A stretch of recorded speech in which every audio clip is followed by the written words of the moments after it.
Nggak usah siaga-siaganan, langsung saja siaga sambil ngoperasi markas-markas FPI. Kalau tidak berani, saya di depan yang mimpin. Oke? Assalamualaikum warahmatullahi wabarakatuh. Salam sejahtera, salam persatuan Nusantara, dan salam sehat untuk kita semua. Yang paling saya sukai dari Bang Gu itu adalah orangnya pemberani, sat-set gitu ya. Walaupun kecil tapi cabai rawit ya. Karena beliau ini adalah keturunan dari Sawu Galing, para Sambernyo, dan tentunya para orang-orang hebat.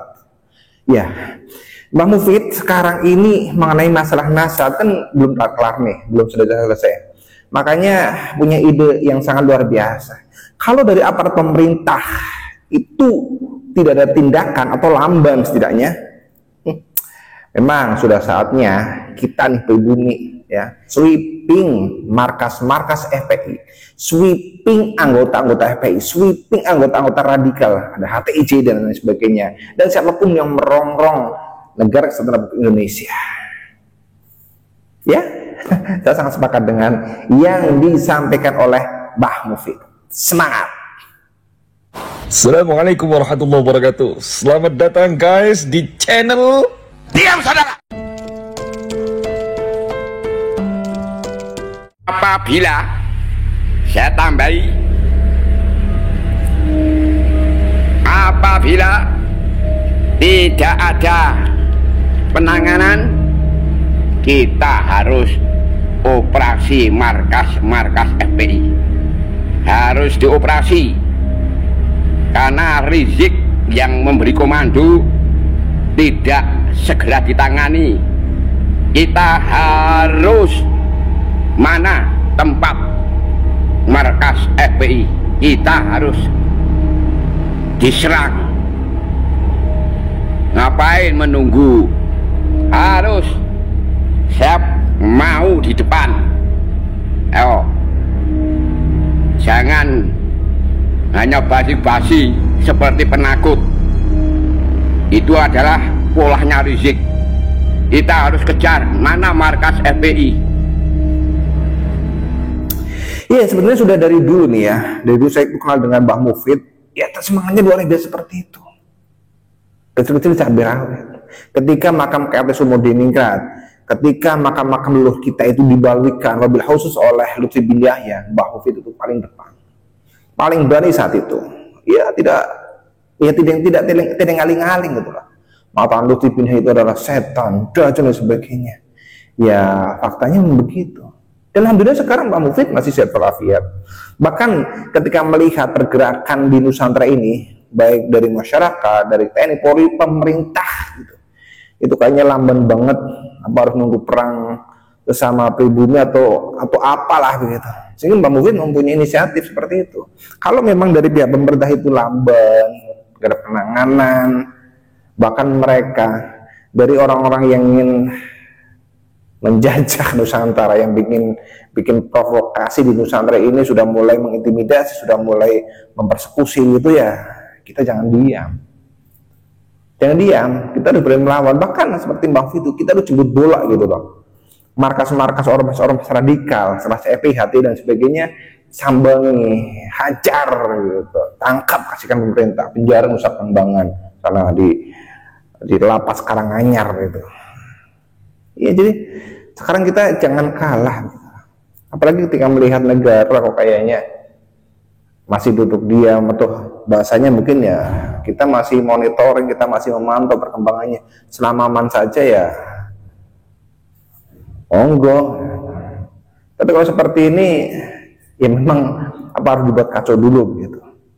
Sebenarnya NU ini organisasi yang besar di Nusantara, tapi ketika ada masalah seperti ini kok kayaknya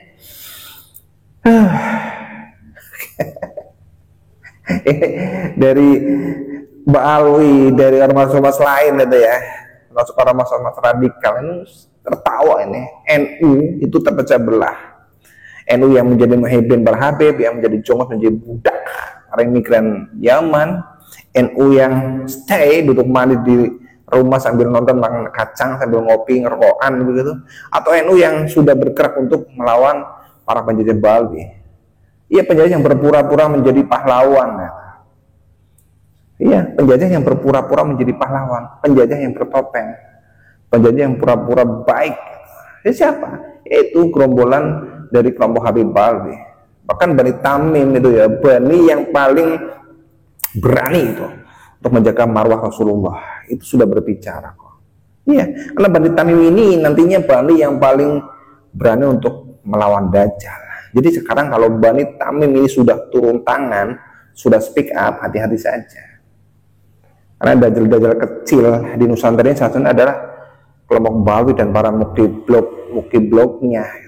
Jadi ketika Bani Tamim sudah turun tangan, ya mudah-mudahan belum cepat-cepat kiamat sih. Tapi hati-hati, karena Bani Tamim itu adalah Bani yang luar biasa. Mereka tidak takut yang namanya kematian. Sudah berbicara. Ya tinggal dari Al-Irsyad saja ini yang belum siap untuk speak up gitu. Ya padahal ya kita menunggu sih dari Al-Irsyad itu, karena bagaimanapun yang namanya Al-Irsyad itu sudah sangat dirugikan oleh kehadiran dari Habib-Habib Bali. Iya, sudah dirugikan karena orangnya ya, orang-orang Nusantara ini melihat wajah-wajah Arab itu ya, oh mereka ini dari Arab gitu, mereka ini Habib gitu. Padahal sejatinya ya mereka ada Al-Irsyad, ada Bani Tamim dan sebagainya. Jadi secara tidak langsung kearogansian dari Bali itu sudah mencoreng nama baik ya orang-orang dari Yaman gitu. Iya, Al-Irsyad itu penduduk asli Yaman. Jangan salah kalau Bali itu penduduk yang terombang-ambing seperti Rohingya itu, tidak punya negara, tidak punya asal usul, mungkin asalnya dari batu gitu ya, dikutuk jadi manusia. Ya kembali lagi ke Mbah Mufid. Mbah Mufid ini mempunyai ide yang seperti itu sebetulnya bagus ya. Apakah negara ini akan melihat ketika masyarakat itu sudah benar-benar kacau gitu, sudah benar-benar tawuran dulu, perang dulu gitu, baru turun tangan? Sebetulnya dari intelijen, dari TNI Polri, bahkan saya presiden sudah tahu masalah seperti ini. Ya mungkin dianggapnya, wah ini masalah ormas-ormas saja kok. NU dengan FPI gitu, NU dengan Habib, mungkin dianggapnya begitu gitu. Tapi bukan hanya itu, ini tentang Negara Kesatuan Republik Indonesia.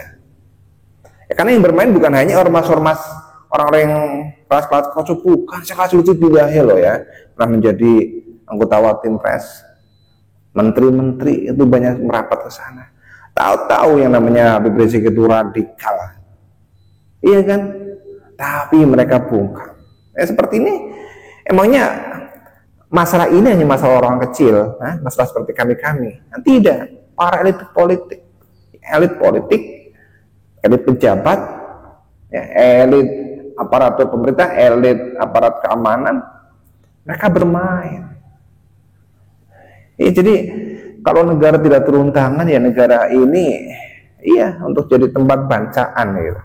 Menjadi tempat untuk main-main mereka para buhot-buhot.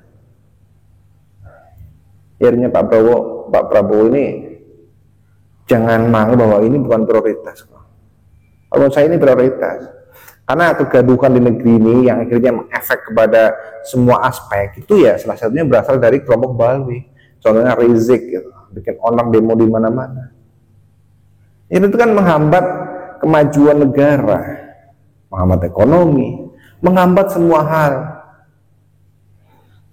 Jadi ketika negara-negara lain itu sudah memikirkan bagaimana caranya kita bisa kencing di bulan, kencing di Mars, Indonesia masih gaduh, cucu Nabi. Terus kalau lu cucu Nabi ngapain?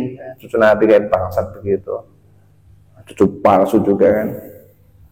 Tapi saya sepakat dengan Mbah Mufid lah, sangat sepakat. Habib-habib yang rewel itu sebaiknya ya sikat saja di jalan untuk persekusi gitu gantian. Nah, yang kecil-kecil saja berani seperti itu sok-sokan. Ya karena Habib-habib itu sudah merasa jumawa, sudah punya pasukan itu, pasukan Mukiblok dan Mukibul gitu kan. Sehingga mereka berani. Pribumi dipersekusi gitu. Cara Joni kewanen itu loh. Pribumi asli itu dipersekusi oleh pendatang. Ini kan kurang ajar. Maka seperti yang dikatakan oleh Mbah Mufid, gantian.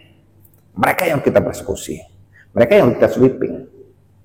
Sambangi markas-markasnya, sikat, geger, baru negara turun tangan ya. Kalau memang harus begitu, ya ayo. Ya. Leluhur kita sudah biasa seperti itu kan. Sudah biasa untuk berperang. Di negara Indonesia dari zaman dulu sudah ada yang namanya pengkhianat.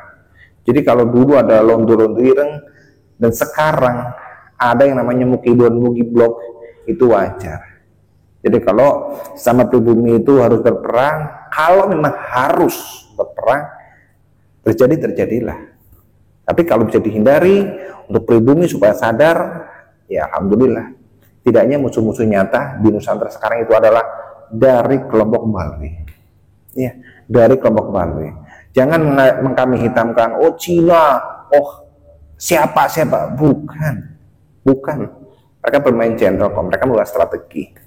Ya, masalah bisnis, masalah ekonomi, ya diakui itu tidak, mereka orang-orang hebat. Mereka otaknya otak-otak bisnis.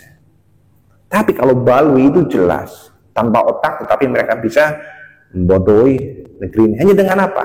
Cucu Nabi ini. Emang kalau cucu Nabi ngapa? Bangsat kan? Makanya ya dikatakan oleh Mbak Mufid, saya sangat sepakat. Ya, saya terus Mbak Mufid, semoga kami selalu setia untuk menjaga negeri ini, bareng dengan panjenengan-panjenengan semua. Ya, dan bagi para mukiblok, ya, para mukiblok itu mudah-mudahan kalian sadar, kalian itu dilahirkan di negeri ini, ya, bukan di negeri sana. Apalagi kalian itu jadi budak itu, nggak ada potongan budak kalian. Kalian semuanya adalah pribumi. Dan untuk semuanya saja, mari kita jaga negeri ini dari tangan-tangan orang-orang jahat, daripada pencuri makan, daripada pencuri nasab.